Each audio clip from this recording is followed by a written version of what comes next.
आप सभी का स्वागत है हमारे YouTube चैनल पर। हमने जो चैप्टर स्टार्ट करा था एंड ऑफ बाइपोलैरिटी, उसका ये सेकंड पार्ट होगा। तो इस वीडियो में हम बात करेंगे कि क्या कंसीक्वेंसेस आए कि जब यूएसएसआर डिसइंटीग्रेट हो गया। तो आइए देखते हैं consequences of disintegration of USSR. First point है end of cold war confrontation. अब हमने फर्स्ट वीडियो में बात करी थी कि कोल्ड वॉर किन दो कंट्रीज के बीच में था, यूएस और यूएसएसआर। जब यूएसएसआर रहा ही नहीं तो जो सुपर पावर था वो यूएस बन गया था और कोई वहां पर उसके सेम पावर का कोई था नहीं, तो कोई उससे कोल्ड वॉर की बातें या वॉर की बातें ही नहीं करता था, क्योंकि जो भी वॉर की बातें करता यूएस से उसे हारना पक्का हो गया था। ठीक है। सेकंड है power relations in world politics and ideas is change.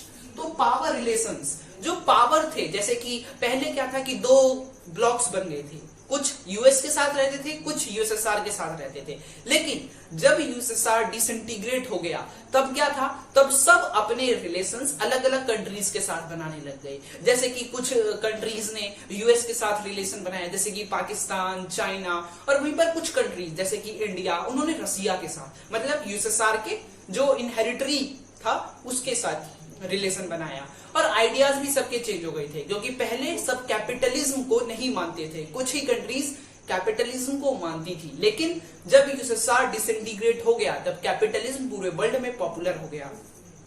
Third है democracy emerged as best way to organise politics. यदि पॉलिटिक्स आपको करनी है, किसी कंट्री को अच्छे से चलाना है बिना किसी दिक्कत के, तो डेमोक्रेसी एकदम जरूरी हो गई थी।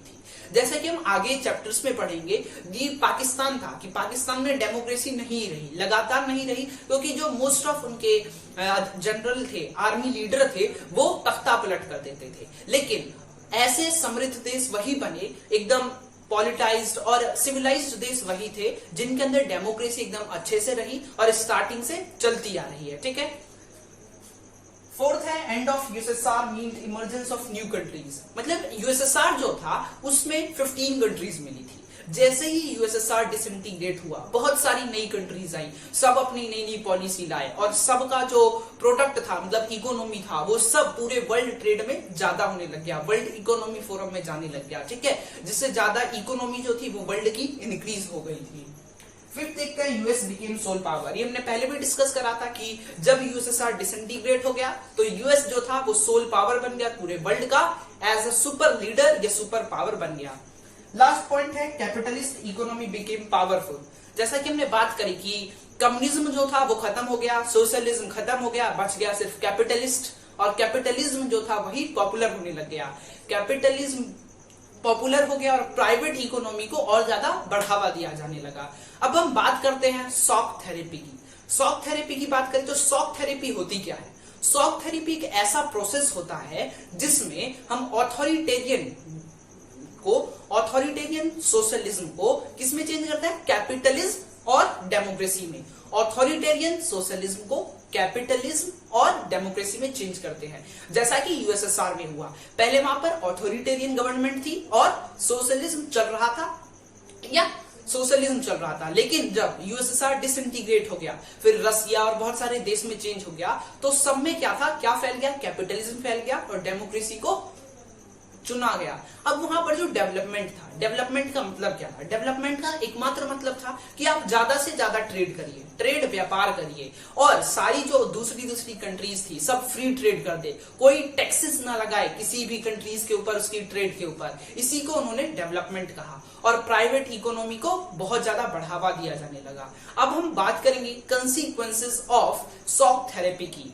तो अब हम बात करते हैं कंसीक्वेंसेस ऑफ शॉक थेरेपी की। तो देखिए ये कंसीक्वेंसेस हैं। फर्स्ट है ब्रॉट रूइन टू इकोनॉमीज।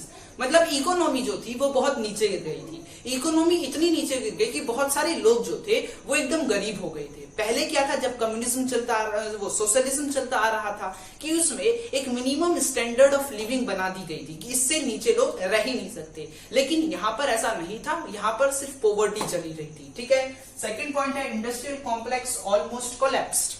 मतलब इंडस्ट्रीज जो थी वो सब नीचे गिर गई थी, कोई भी इंडस्ट्रीज वहां पर बची ही नहीं थी। इंडस्ट्रीज जिसने गवर्नमेंट जिसने इंडस्ट्रीज को ओन कर रखा था उसने क्या करा था कि इंडस्ट्रीज को खुला बेचना चालू कर दिया था।